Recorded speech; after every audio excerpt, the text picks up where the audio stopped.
Hello there, Ian here once again, and great to be with you.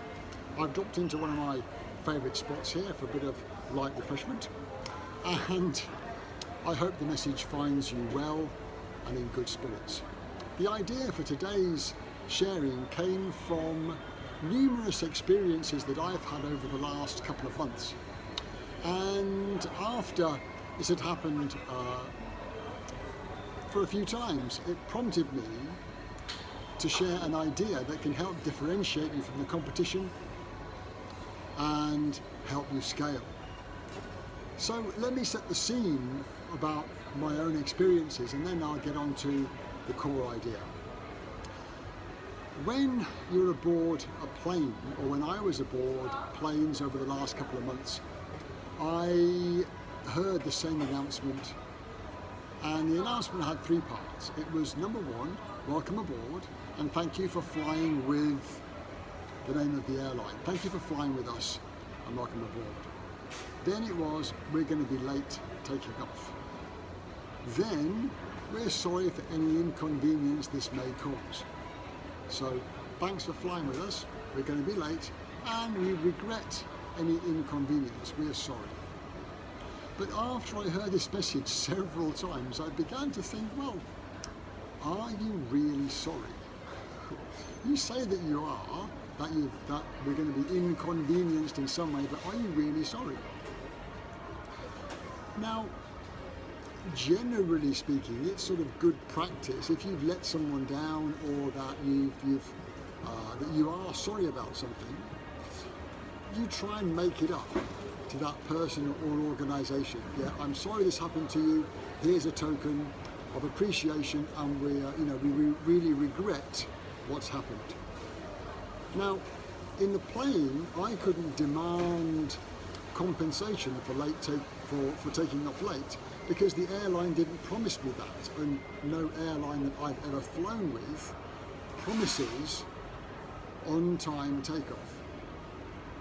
So I thought, well, what if they did promise on-time takeoff, and what are companies promising that if they don't keep their promise, they offer some compensation?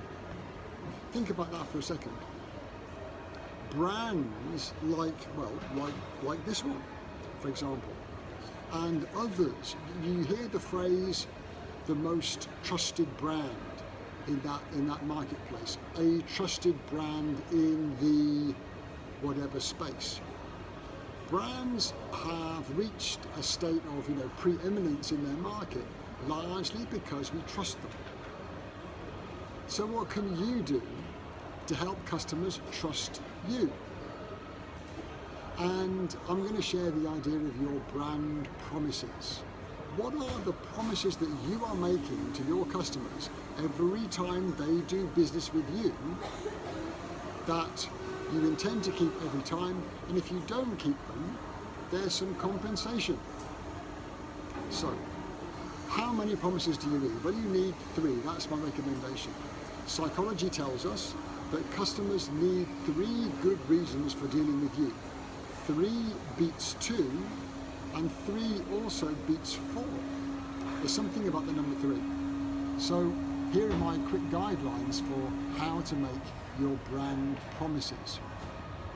There are 3 guidelines, and also the underpinning principle of compensation. So here they are. Number 1, don't make a promise you can't keep. Now, hopefully that's common sense. But if you're going to promise something to the customer, but you don't think you can keep it now because of some processes or systems or terms and conditions, fix those first before you make the promise. Number 2, don't make a promise that doesn't matter to the customer. I could promise to wear a flashing bow tie every time I give a workshop or we have a coaching session with our clients. Now, I could keep that promise every time, but it doesn't really matter to the customer that I do. It's insignificant. So don't make a promise you can't keep. Don't make a promise that doesn't matter. And lastly, don't make a promise you can't measure.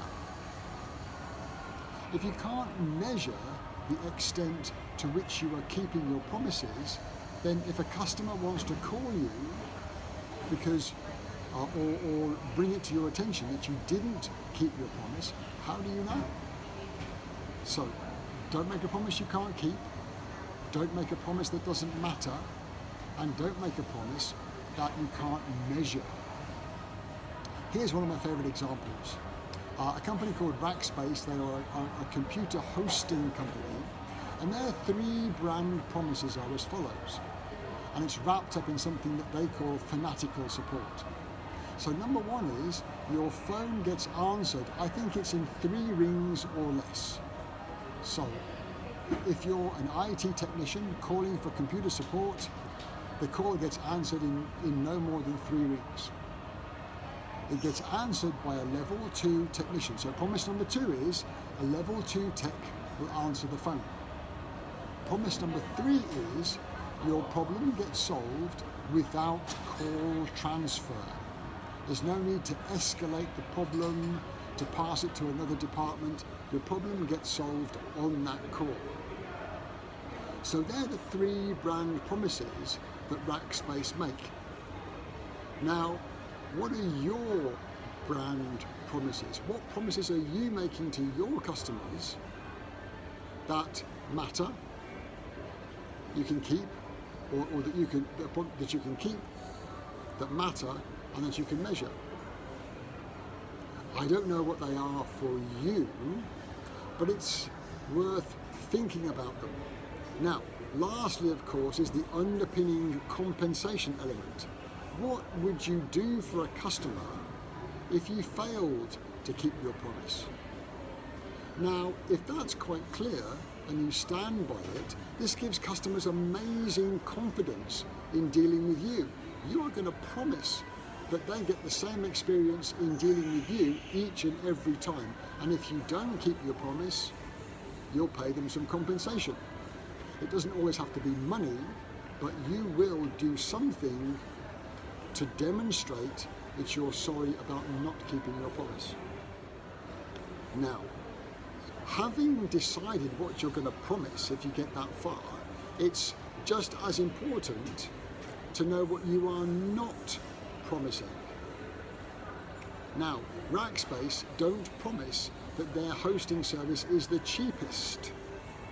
Imagine if you need to have sufficient technical people of a sufficient standard ready to answer the phone in 3 rings or less, that's not going to be cheap. They don't promise that they're the cheapest. They promise 3 rings, no call transfer, level 2 tech on the phone. IKEA, they don't promise a really speedy, convenient buying experience. They promise well-designed, cheap furniture. These guys, they don't promise me the best tasting cup of coffee. They can't measure it, and it varies from person to person. But there are other things that these guys promise that keep me coming back for more.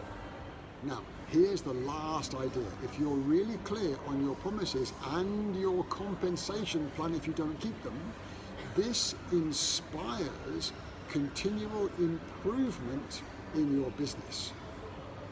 Think about this for a second. If your compensation is really going to hurt you if you have to pay, you're likely to work very hard to make sure that you never have to pay out. Another example that I like is a company called Granite Rock. They supply building materials, and if any of their delivered items don't meet your expectations, their guarantee is put a line through what you're not happy with, tell us why you're not happy, and just send us a check for the balance of the payment. That's their guarantee. Of course, each time that happens, that hurts them. It hurts their cash flow, and it is very inconvenient. So they work like ninjas to make sure that they don't have to pay out on that guarantee. So it gives the consumer, it gives the customer confidence in dealing with you, because you don't want to pay out. You also work very hard in keeping your promises. So it's a positive reinforcing spiral. I really hope that that did make sense. It's a useful thing to think about. Great for differentiation, great for customer loyalty, and well worth the effort to keep you scaling. I hope that that made sense and look forward to talking to you again soon.